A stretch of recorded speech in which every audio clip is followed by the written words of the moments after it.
This is Steve Zeltzer with KPFA Workweek Radio, and we're here to talk about an important issue, the issue of harassment and discrimination against Palestinian Americans, against academics who are teaching about the struggle of Palestinians and Muslims.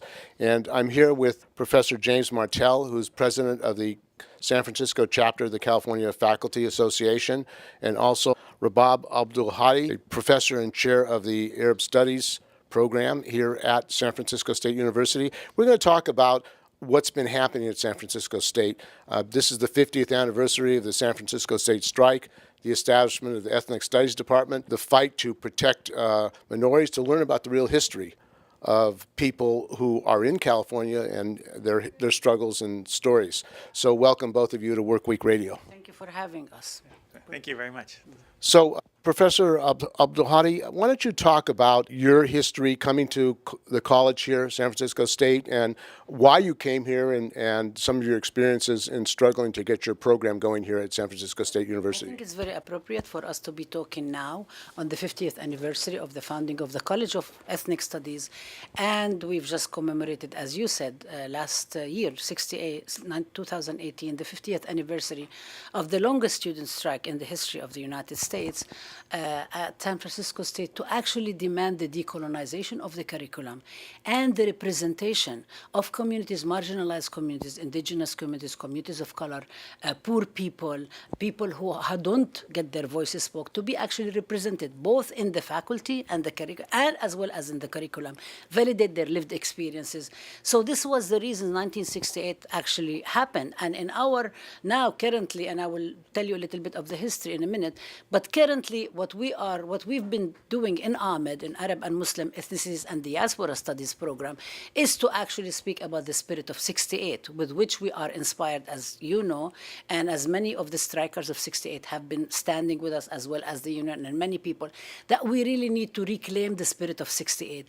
We need to stop San Francisco State from this turn to the right. We need to stop San Francisco State from becoming the failed quote-unquote business model that Trump tried to even institute in the government, and he failed. And San Francisco State is trying to do that. And we don't want our campus to become. We want our campus to continue being a campus of social justice.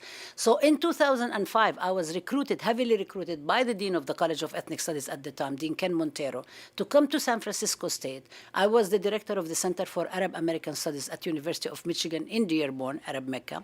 And I was recruited to come to as an international scholar in Palestine studies, as well as gender and sexuality and Arab and Muslim studies, to come to the San Francisco State to build a program, specifically like the program. They called it Islamic at the time, and I said, no, we cannot do Islamic, because if you want to do Islamic jurisprudence, you have to hire at least 15 or more scholars to do this. But we talk about Muslim communities and their interaction, the same way the College of Ethnic Studies is set up to actually speak about different marginalized communities of color.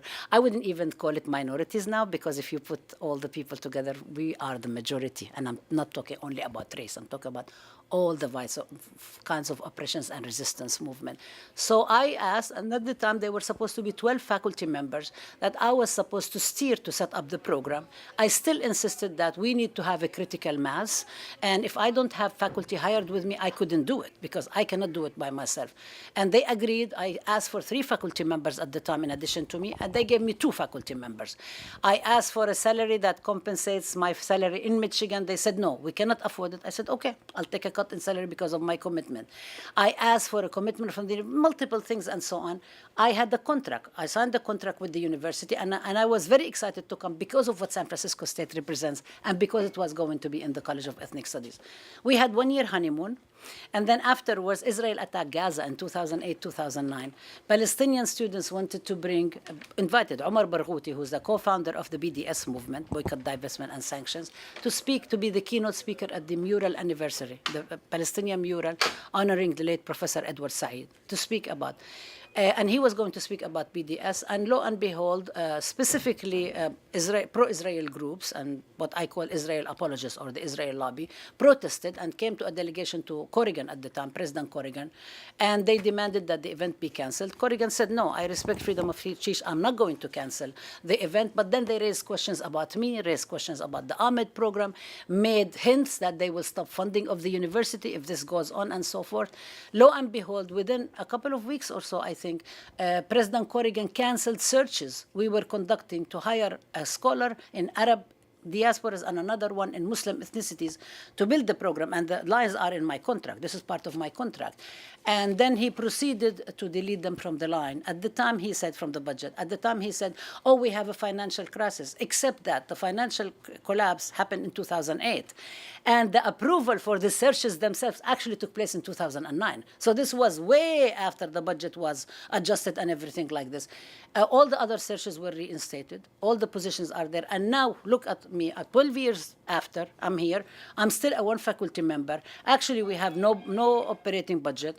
We have no staff. The only thing that remains out of the memorandum of understanding is actually a very limited travel budget. That's not even the same one that was before. And I'm suffering from various retaliation, punishment, harassment, because, and I believe the story is that there is an outside group, strong Israel lobby, Israel organization, headed by the Jewish Community Relations Council, SF Hillel here, some of the faculty from the Department of Jewish Studies, who are actually trying to get rid of me. And this is an issue not just here at San Francisco State, but haven't there been attacks on Palestinian professors and people who are talking about the Israel-Palestine situation all over the United States and internationally, even in Canada? And I believe, yes, there is a very big attack, and it's a coordinated attack. If your listeners or viewers watch The Lobby, which is 4-part series that Al Jazeera did, and then it was censored because by the Zionist Organization of America, by the way, and then somebody leaked it, so we now have it on Electronic Intifada.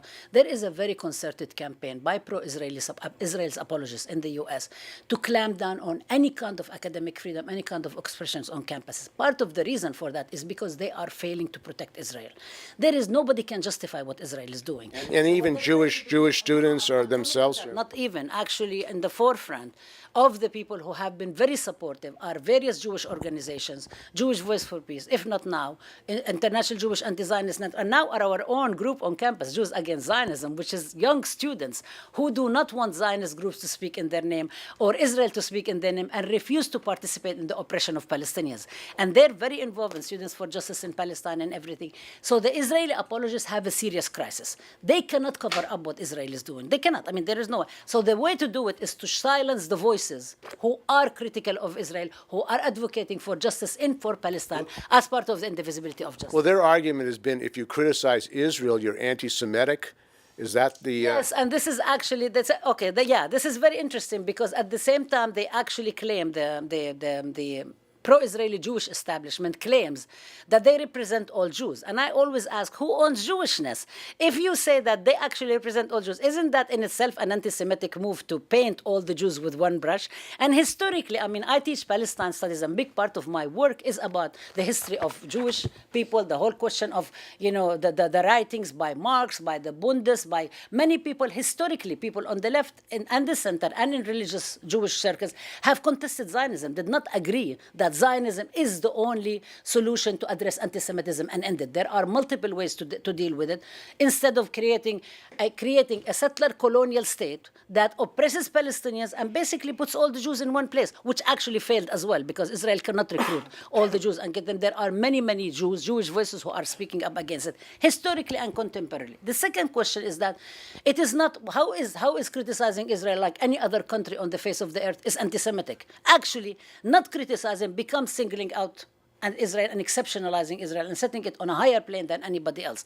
Israel is the highest recipient of U.S. aid. It is actually the responsibility of people in the United States to question $38 billion that the United States government gives to Israel.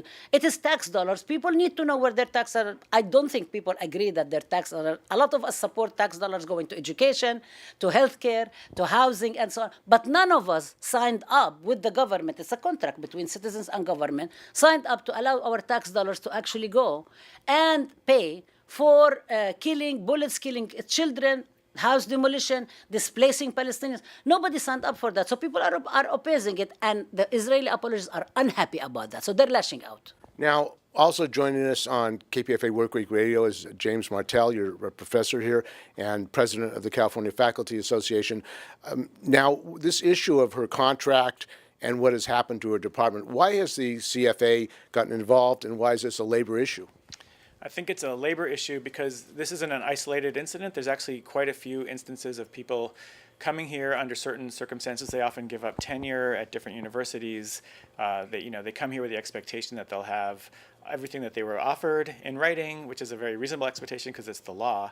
And then somehow the university reneges on these contracts for various reasons. I think Professor Abdulhadi spelled out her explanation for what happened, but for whatever the reason is, the union wants to support faculty in whatever climate they believe they were going to come here to. We think it's just a matter of actual following U.S. law, state law, and then, of course, the contract itself.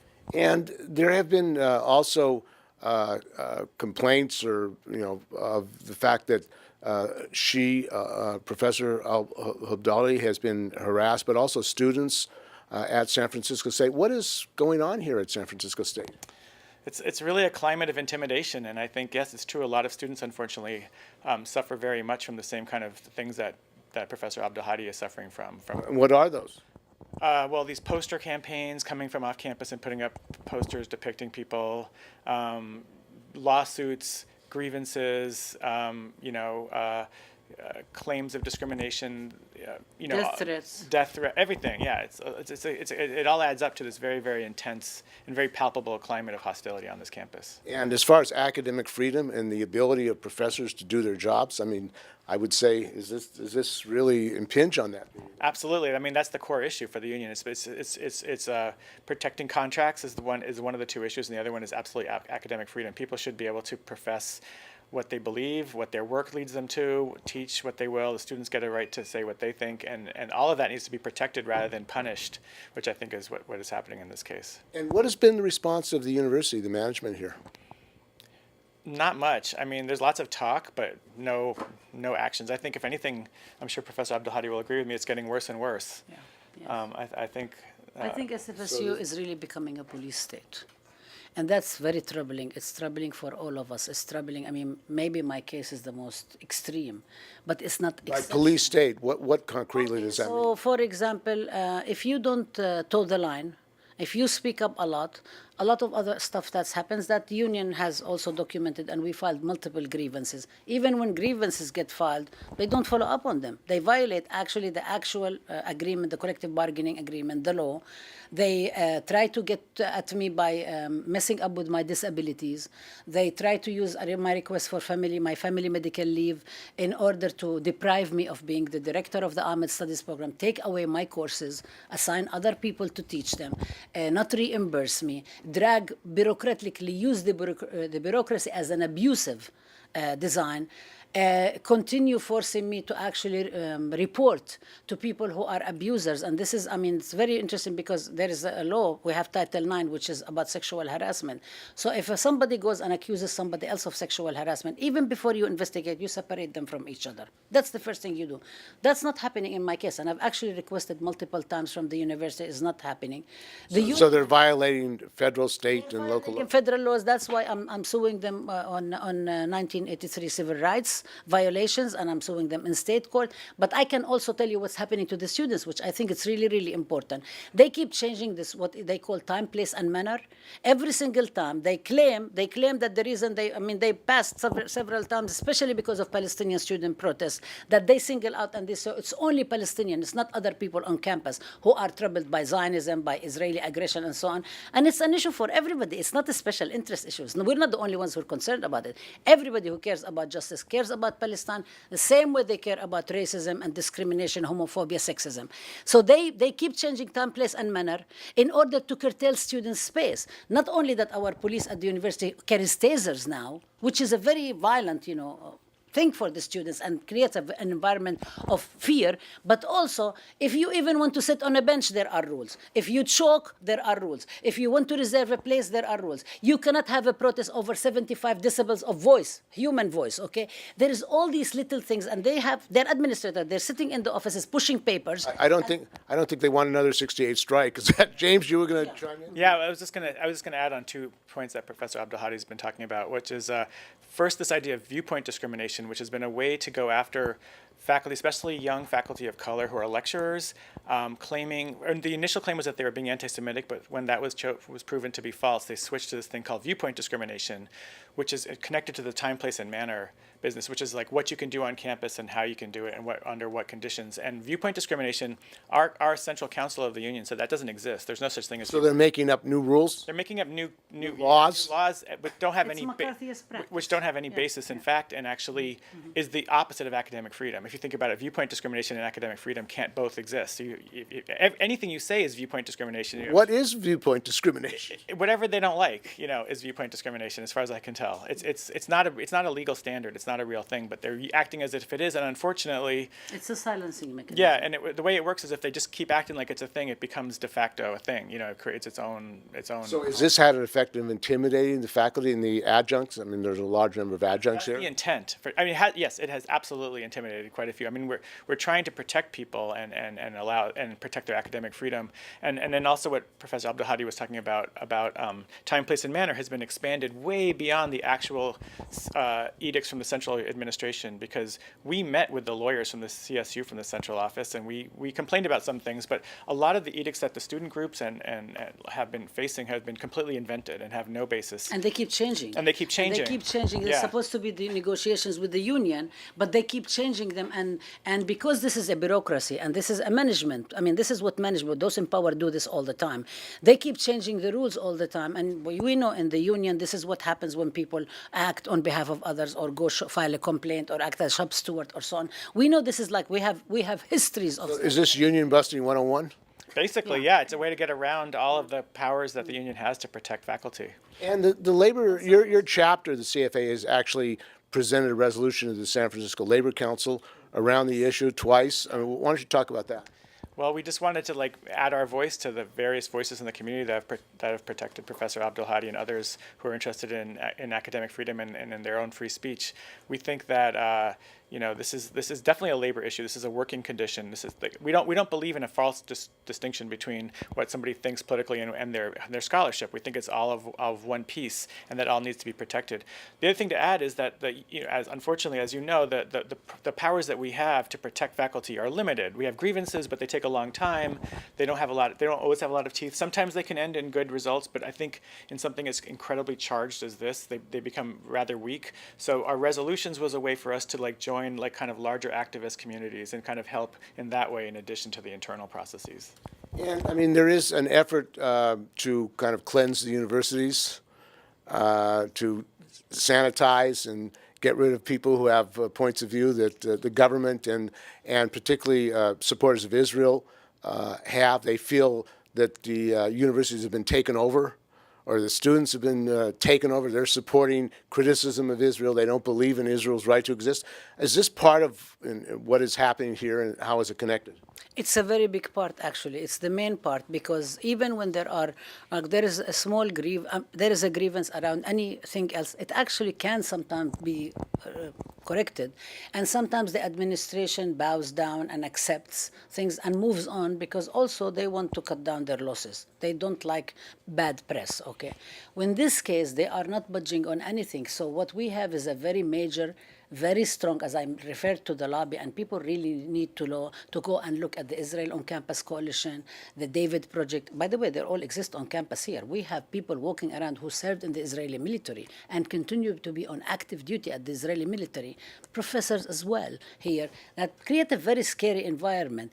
And the supporters of Israel, Israel's apologists, have very intimate relationship with the administration, that the administration refuses to actually listen listen to anything, including what happened recently. I mean, just this past week, we discovered that the provost sent an email to everybody on campus saying that the university is abiding by Senate policy. I mean, this is also taking advantage of the Senate policy to observe religious holidays, which is fine. Of course, we're supposed to be respect religious pluralism of all sorts of religions and so on.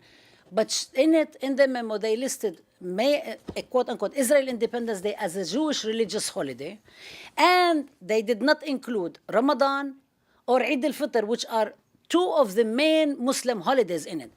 I wrote to my colleagues and I said, this is what's going on. This is actually quite troubling. This is a dear colleague letter, like the same one what I wrote last year when President Wang said Zionists are welcomed on campus. I said, I'm really troubled with it. And it's actually an insult to our Jewish sisters and brothers as well. It's not just my opinion. So they want the Israel Independence Day to be celebrated as a religious holiday here? As a religious holiday, first of all, religious holiday that represents all Jews. It's a Jewish religious holiday. And our students and faculty who do not support that are actually quite incensed about it. And also, this also erases erases Palestinian narrative and Palestinians to whom Israel's founding and created the Nakba, the expulsion of almost 1 million, 750,000 Palestinians, and that's the lowest estimate. And basically, they are reinforcing the Zionist narrative by doing something like this. We've asked them what happened and so on. They are saying, oh, this is somebody, an administrator, pass it the buck on the staff. The staff, a staff member just found it from Wellesley College on the East Coast, a private college on the East Coast, and put it at San Francisco State. The provost said, oh, I didn't look at it carefully. Then when we pointed it out, so what are you, okay, so you made a mistake and you didn't look at it carefully, which is incompetence, and this is not what administrators are responsible for. What are you going to do about it now? And so we asked. They did not apologize. People have been calling the administration. They've been hiding and passing the buck on another clerical person and refusing to take responsibility or change. Now, also, one of the things that you've confronted is lawsuits against you, and there is apparently a national effort to sue people in court. What was that lawsuit about, and what did the supporters of Israel try to do as far as legally attacking you? And this lawsuit was filed in June 2017 by a group called the Lawfare Project, which calls itself the pro-Israel arm in the legal community. Its executive director, Brooke Goldstein, said that we are going to make the enemy pay, and we're going to exact a heavy price. It's on video, by the way, and said that. So they're pretty honest about it. Yeah, they're very honest what they want to do and so on. And then they came on and they filed it. They have a law firm representing them of almost over 900 lawyers.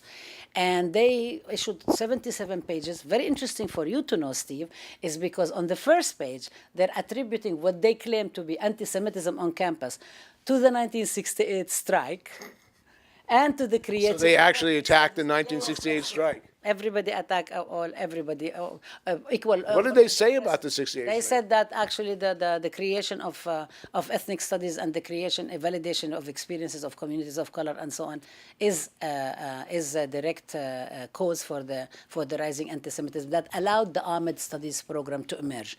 And actually, this is based on a book chapter that this woman, Tammy Benjamin, the co-founder of the AMCHA project, which is one of these groups, okay, she wrote in 2013 around the same time that they actually accused Ahmed and Gabs of glorifying the murder of Jews, okay, in 2013. So they filed this lawsuit. It's a very, very long, 77 pages. They claim that I'm collaborating with An-Najah National University to indoctrinate students into Zionism, into terrorism. So they accused you of being a terrorist? Terrorist, anti-Semitic, and misuser and thief, misuser of university resources. And every single, earlier on, there were multiple investigations that the university did. None of them are actually unnecessary, but they did them, and I was cleared of any wrongdoing. But there were posters put up here on the campus. Why don't you talk about what those posters said? So this is another which my colleague, Dr. Martel, Comrade Martel, mentioned, is that were put up by the Canary Mission and the David Horowitz organization. They were put up, and you know, there are some of the most right-wing groups, and Canary Mission is a shadowy organization that has been exposed as being funded by this pro-Israeli big guy, Milstein. Anyway, so they put up posters all over calling me Jew hater, and anti-Semitic and terrorist. Put them all over campus. The problem, and when you say the close connection between the campus and these groups, is that the university, the posters, some of them were put on the administration building, right when the administrators go to park their cars in the front of the garage. And students went around and tore them down. And the university did not deal with them because what they are doing, you refer to how there is this attempt to kind of quote unquote clean up campuses. So what the university has done now, and they developed this line, they're weaponizing free speech to justify hate speech that actually calls for violence, and to allow it to exist without punishing it. We know that the university police, actually, we had four poster campaigns, by the way, on campus, including one that came after I was sued, after the lawsuit. There is also a big petition by... So in conjunction with the lawsuit, they're putting up posters personally targeting you, putting your life in jeopardy, and also students have been also affected by it. James, you were going to speak? I was just gonna say something about the definition of hate speech, because when we met with the lawyers from the central CSU office, the one thing they did put in time, place, and manner, which is also terrible, and we complain a lot about this, is they narrowed the definition of hate speech to only being calling for acts of violence immediately. Anything else is okay. Potential acts of violence is not included. So in other words, I was saying, why are you picking this time of all times when people are being like attacked all the time and threatened with this kind of violence, you know, in these kind of dog whistle ways a lot? Why are you picking this time to narrow the hate speech definition rather than expand it? Like, it just seems to be completely contradictory. Well, I mean, putting up a poster accusing a professor here of being an anti-Semite and a terrorist, I mean, what is That wouldn't count as hate speech under the new rubric of time, place, and manner, because Which was after, by the way, after Yeah, the posters yeah. were put So that wouldn't count as hate speech. because they didn't say kill her, they just said this is what she's like, you know, whatever. So it's different. And the hate mail and the death threats, we actually just found a voice message that said Muslims will die. I mean, on my voicemail, okay? We pass it on to the university. The university doesn't do anything about it. We also found that the university police department actually called Horowitz and said to him, please give us heads up next time you want to put up posters. Because even the posters that they put up violated the existing time, place, and manner policy. Now they made it much more loose to allow him to put up the posters. Meanwhile, last semester I had a Nazi in my class that students discovered, and they saw that he puts a lot of stuff about calling for violence against immigrants, against Muslims, against Arabs, against Jews, against blacks, against women. I mean, it's really, really nasty. It reminded us of what happened in North Carolina when the 3 kids were killed, you know, assassinated point blank by this guy, Steve Hicks. And the university refused, and they said, if physically happens after the fact, they call it potential. Until it happens, it's potential threat. It's not a threat. And So what was that like, having a Nazi come to your classes? It was really, this was scary. So I actually had to suspend, after the event we had with you and Madonna Thunderhawk last semester, the open classroom, I had to suspend all open classrooms because I could not, look, I do not want to put metal detectors outside of my classes and increase police stating of the university. I don't want to do that. At the same time, the university is not taking any action. They sent one time a plainclothes policeman 45 minutes late, one time, and then they stopped doing it.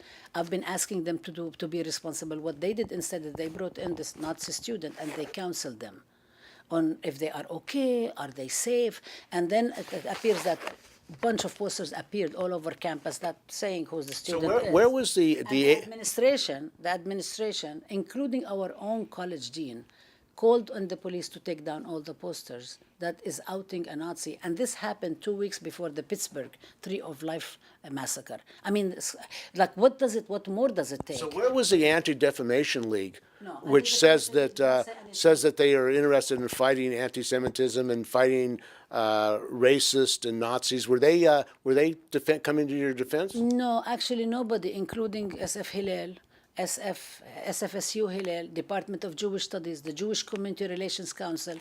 All of them have been attacking me left and right, who are, by the way, funded by the Jewish Community Federation. All of them, including also David Horowitz is funded, Amcha is funded, Campus Watch is funded, Zionist. All of the people who've been attacking us are actually, and I say us, I am the one who's kind of like faces up there, like their poster child, okay, that's subjected to direct hate, but it's also affecting all of us. You know, this environment is scary.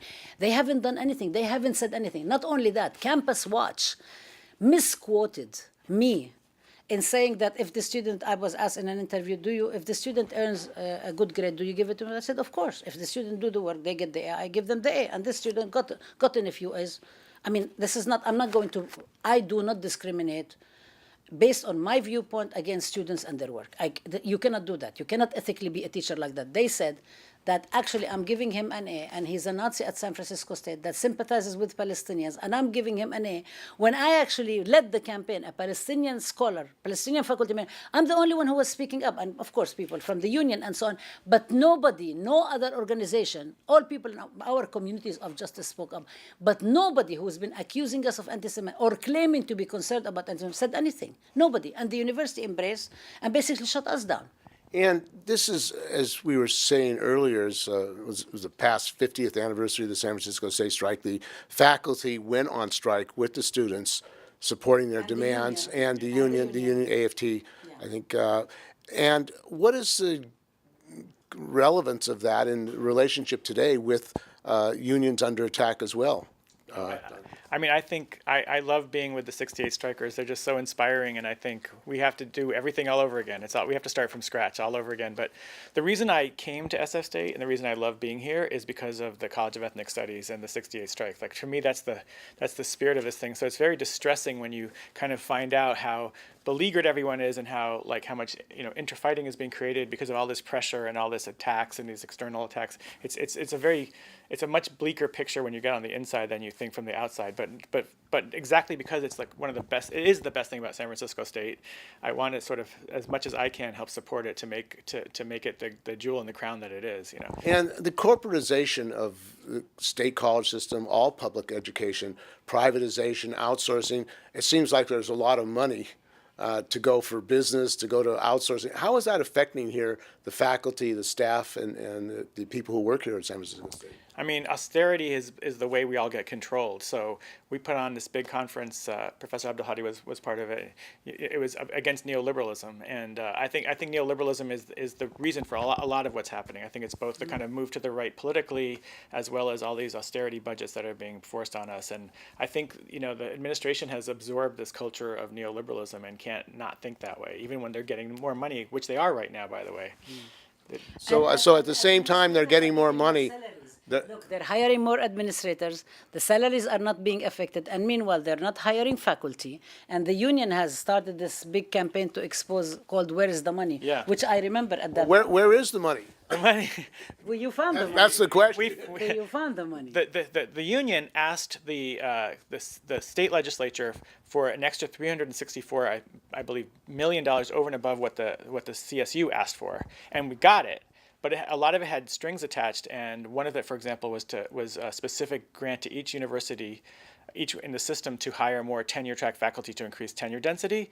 And as far as we can tell, it's not happening. It's being spent in other ways. So how has it been spent instead of hiring tenured faculty? We're not actually entirely sure. So maybe to hire more sections, but we're not even sure about that. So and when you hire lecturers only, you don't actually hire tenure-track faculty. You're engaging in multiple violations of labor practices because you're not paying the people who are permanently there, whose rights are more protected than the lecturers. You're hiring temporary labor, giving them very little money. I mean, very little money, and basically scaring them. And some of these lecturers, yes. like some of our junior faculty who are being attacked also by the Zionist groups, that if they speak up, next semester they don't get courses. I mean, this is what happens, is because assigning courses is up to the whims of the supervisors, department chairs, deans, and administrators.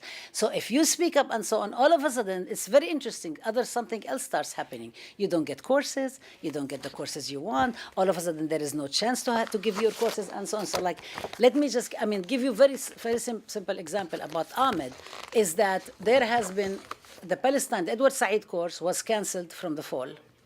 why was that canceled? They claimed that it's going to be low enrollment. And then I was assigned, listen to this, very interesting. I was assigned a course called Intro to Arab and Arab American Feminisms, which is a title of a book I was lead editor on. So I know the material is not about that. Because it's going to increase enrollment, that's the claim. And I kept arguing and fighting against it and so on. They finally assigned me, whether I like it or not, imposed upon me. The whole semester, the course went with one student. One student. So the new course, so they canceled Said. They refused to first to have my courses colonialism, imperialism, and resistance. Who was the person that canceled the class? Professor Jason Ferreira, Chair of Race and Resistance Studies, supported by the Dean of the College of Ethnic Studies, Amy Siyushi, the interim dean. I mean, you asked me, I'm answering. So then they said that my course, which is Colonialism, Imperialism, and Resistance, during which I talk about the strike and the history and so on, which I have started a long time ago, can't have 2 sections of it. Meanwhile, the same professor is teaching 2 sections of his course every semester. Then they said, we're not going to offer upper division courses, which all my course on Palestine, colonialism, all of them are upper division. Then they said that the course was under-enrolled. And I said, no, this is not actually the figures. Here's the figures from last semester. It was actually very well enrolled and so on. Then they came in and then they said, you cannot have a course. I wanted to have a course on Arab American identity, a course on the Palestinian mural taught by one of the co-muralists, anti-Zionist Jewish woman, Dr. Susan Green. They would not allow me to have that. They said to me, you want to teach a course on Arab American identity, or you want to offer a course by the executive director of CARE, Zahra Billo, who's a leading feminist in the Bay Area. And I said, I don't want to choose. Don't make me flip the coin between Arab and Muslim. I want them both. And then they canceled the Arab American identity, assigned the course for Zahra Billo, and then did not give her a contract. And she kept asking them about the contract until February 1st, when they promised they were giving. She didn't have a contract, so now the course is not going. There is nobody teaching the course. They took my courses from me and brought people from the community to replace me. Okay, so it's constant attack, and what's happening is that people, I believe, this is what I believe is going on. This is part of the neoliberal university. You have these big groups, right-wing, liberal agenda, as well as Zionist. They're not always the same. Sometimes they are, sometimes they are not. There is an alliance. They pressure the university. The university now is becoming very active participant, very happy participant, and colluding with Zionism and right-wing agenda and so on. The administration says what it wants. People who are other administrators on a lesser level, on the college and the departments, get the message. They get the message that, for example, and I will say it, I'm going to name names because I already have a formal grievance. The interim dean of the College of Ethnic Studies wants to be dean. She wants to be dean. You know that if you don't toe the line, it is very highly unlikely that you will be appointed because the administration appoints more. The interesting thing about that is the co-chair of the Dean's Search Committee is none other than Jason Ferreira, who is being supported also by the dean in kind of like trying to, crush me and basically contain me and tell me, you're too uppity, you need to be in your place. And I'm saying I'm not going to be in my place. This is my program. I want to build the program. It sounds like they want a controlled ethnic studies program, yes, where somebody like yourself is not really a representative of this program and is a threat to them. It sounds like you're a threat to them. The spirit of 68. I'm not the only one. I am inspired by the spirit of 68. I refuse to be silenced. I refuse to toe the line. I keep getting, punished by one thing after another. I don't get funding. Anything I apply for, it gets denied. But it is an old, a classical trick to kind of make people go away. It is exactly what McCarthyism did, and I'm not going to go away. I'm going to fight, and I'm fighting. I'm going to fight. And we have here in San Francisco Nancy Pelosi, who's the head of the Democratic Party in Congress. You have Dianne Feinstein, whose husband Richard Blum, is on the Regents of the University of California. You have Kamala Harris, who is a senator and it seems like they as well are taking this line that if you criticize Israel, you're de facto an anti-Semite. And the Congress just passed this resolution about anti-Semitism and opposing the BDS, the boycott of Israel because of its treatment of the Palestinians. It seems like nationally, even in San Francisco, the political leadership who are representatives are taking this position that they're connotating Israel with Jews, that if you criticize Israel, you are, again, anti-Semitic. James, is this an issue? Yeah, all the people you mentioned are complete hardcore neoliberals. So that's a thing that they all have in common, I think. And I'm sure there's some kind of link between their politics and their kind of economic practices and beliefs. It just seems like all of a piece. And this is San Francisco State is one place where all this is coming into concrete reality. It's very tangible here. It's not just like theoretical, but it's actually really happening. So we can see that. I see it that way, but I also, one of the things I've been doing with the Teaching Palestine project is to distinguish between the colonial narratives of submission, subjugation, and defeat, and the narratives of people's resistance. So yes, of course, they are very tight, and there is is the neoliberal and there is Zionism and so on. But there is changes. The tide is it's turning. And this is something what they're frightened about. They're very that- frightened about that, and they want to nip it in the bud. So, with the S1 Senate bill, some of these people actually voted against it. This is cracks in the Democratic Party. Historically, we used to, when we talk about Palestine, we used to say that we really, with the Vietnam War, there actually was possible with the struggle of the Vietnamese and the movement here, that it was possible to make the movement grow because there were divisions in the ruling class. With Palestine, historically, there weren't. We're seeing cracks now. We're seeing cracks. We are seeing even, and historically, there's always been voices in the Jewish community that were anti-Zionist and opposed the oppression of Palestinians, and they were part of the program. I don't even call them allies. We're all in the same struggle together. We're fighting all for the same thing. So it's not just allies doing us a favor by coming in. We're in it together to accomplish justice for all. So this historic was the dominant narrative. Nobody dared to speak. Today, Ilhan Omar, Rashida Tlaib. I mean,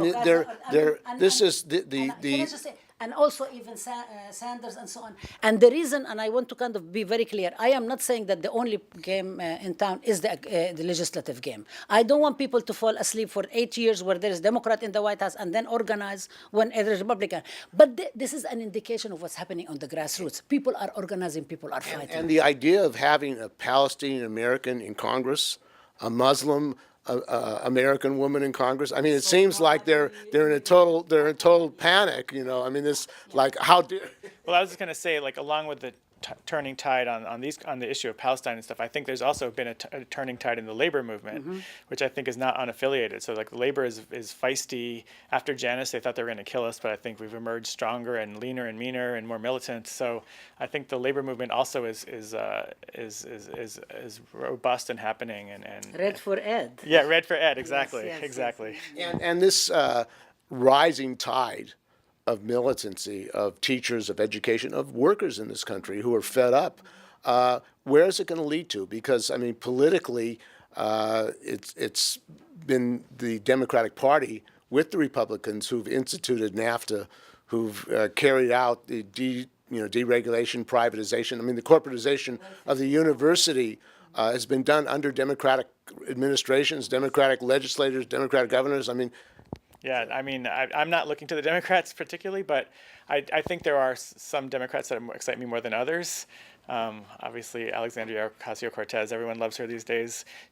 Funny thing is, she's probably slightly to the right of Franklin Delano Roosevelt, so she's not really that radical. But the country has shifted so far right that she seems like this radical, rabid leftist. So, and this backlash against the attacks on working people, on unions. I mean, I know when in '68 you could go to San Francisco State University for $72 a semester.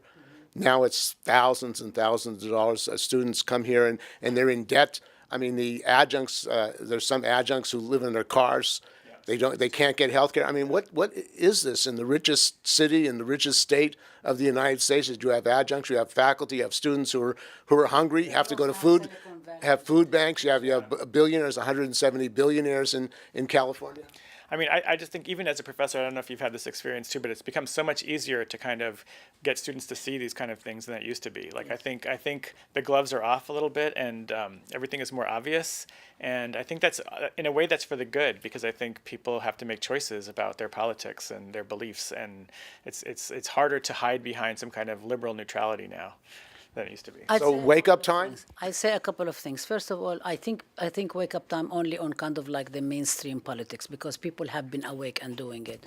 I think is that I think this is what administrators and neoliberals, including the San Francisco State administration, would really trying to stamp down on. I mean, shut down, because students are also asking the right questions and refusing to be the consumers and refusing to treat us as customer relations as the way the university wants us to do, and claim that this, fluff and Bing and whatever they're doing, all this glittery stuff, that they didn't actually in place for real education, what we are supposed to do, and so on. The second thing is, I think we are in a long, protracted struggle. This is the country that basically models for the rest of the world what oppression, imperialism, intervention, greed is all about. We have people who are actually openly justifying greed. I mean, people with the past, I mean, Ayn Rand is with us again. And this is the model of actually greed and selfishness and so on. But people are rejecting it. In Palestine, we always, when you ask somebody, it's like, why are you planting an olive tree? And why are you planting an olive tree when it's going to take 7 years? And the people say, well, I plant, and they pick the things after me, even if I'm not alive. I do it because I believe in something is going to happen in the future. And this is where we're in it. It will take time, and it takes time all the time. And the history of the United States from the 60s to what happened in Ocean Hill-Brownsville to what happened in ethnic studies, it's all happening, but we are also, you cannot take anything for granted. If you make gains, you have to keep protecting them. And there are new people who are actually struggling, new young people who are struggling, and the people who are in middle positions, like the Democratic Party and so on, are being pressured to actually fight and listening. They have to listen. I mean, look, Bernie Sanders changed a lot. Yesterday he came to the defense of Ilhan Omar. This is very different. This would not have happened when we had the elections back then. Things are changing in people, and I think this is all the pressure is manifesting itself in multiple ways. Definitely electoral politics is not the only way. The streets, the courts, and I forgot to say that we actually defeated them big time. It was dismissed with prejudice. They are appealing to the Ninth Circuit because they need to raise money and they need to say that they haven't won, but they won. We won. We won very, very strongly. It's a decisive victory. And they're going to keep coming at us and so on. Oppression, bullies always try to become bullier. And the more they lose, the more they lash out, okay? But we're here, we're staying, we're not going anywhere, and we're going to continue to resist. I think, amen to all of that. I just think, I think the times are changing in a good way, and it's an exciting time to be in a union and try to work in solidarity with other people. Thank you, both of you, for joining us on KPFA Workweek Radio. Injury to one is an injury to all. Yeah.